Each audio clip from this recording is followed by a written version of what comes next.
Hi friends, today I'm going to start a new video. আমরা বাংলা ক্রিয়া শেষে তে যাচ্ছি, তে যাচ্ছ, তে যাচ্ছেন এরকম চিহ্ন থাকলে সেরকম বাক্যের ইংরেজি বাক্য গঠন কেমন করে করব সে বিষয় নিয়ে আজকের ভিডিও।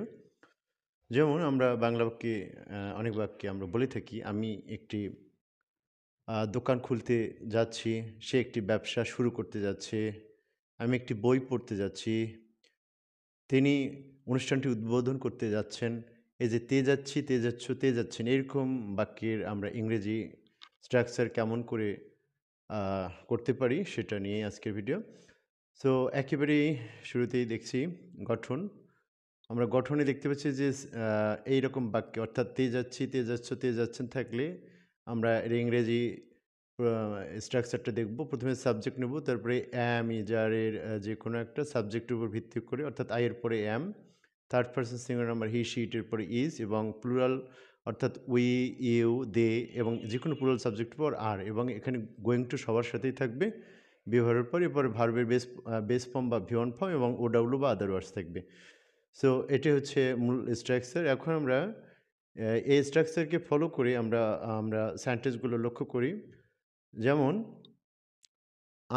আই এর সাথে অ্যাম, উই, ইউ, দে, তারপরে হচ্ছে বয়েজ, দ্য পিপল এরকম যেকোনো প্লুরাল সাবজেক্টের উপর আমরা আর ব্যবহার করব। এরপর he, she, it, the boy, the girl এরপর ইজ ব্যবহার করব।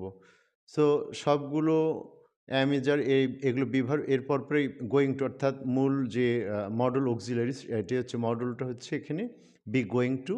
এরপর হচ্ছে ভার্বের বেস ফর্ম, এরপরে ভার্ব অনুযায়ী অবজেক্ট দেয়া আছে এখানে। ভার্ব অনুযায়ী অবজেক্টগুলো যেমন বুক, বার্ড, রিডের পরে বুক, সির পরে bird, catch the ball, draw a picture, finish the work, cook rice, buy a shirt, এরপর আছে হেল্প দ্য ম্যান।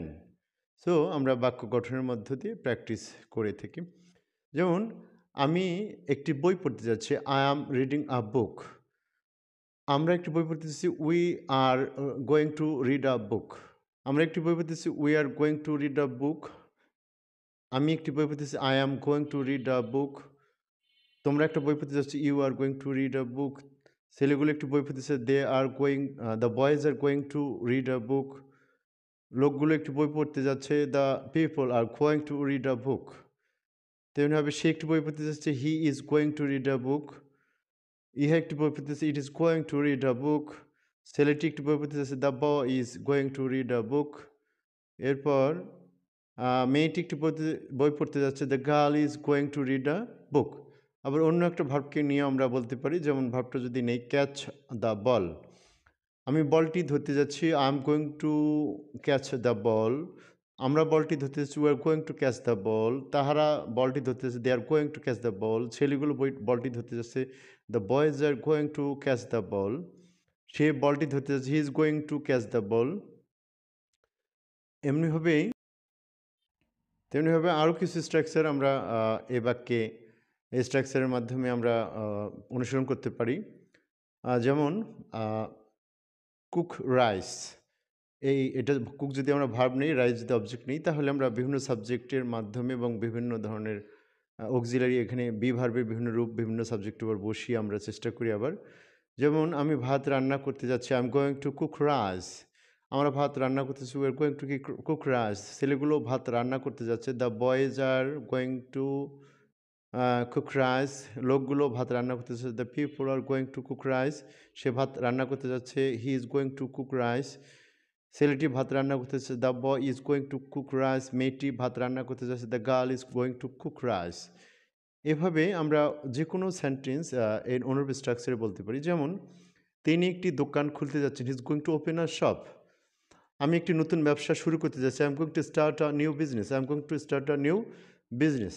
আমি একটি নতুন গল্পের বই পড়তে যাচ্ছি, I am going to read a new story book. সে অনুষ্ঠানটি উদ্বোধন করতে যাচ্ছে, he is going to inaugurate the function or ceremony. So বন্ধুরা, এভাবেই এই স্ট্রাকচারটা ফলো করে এই অনুরূপ বাক্য বারবার বলার মাধ্যমে আমরা ফ্লুয়েন্সি আনার চেষ্টা করব। So thank you.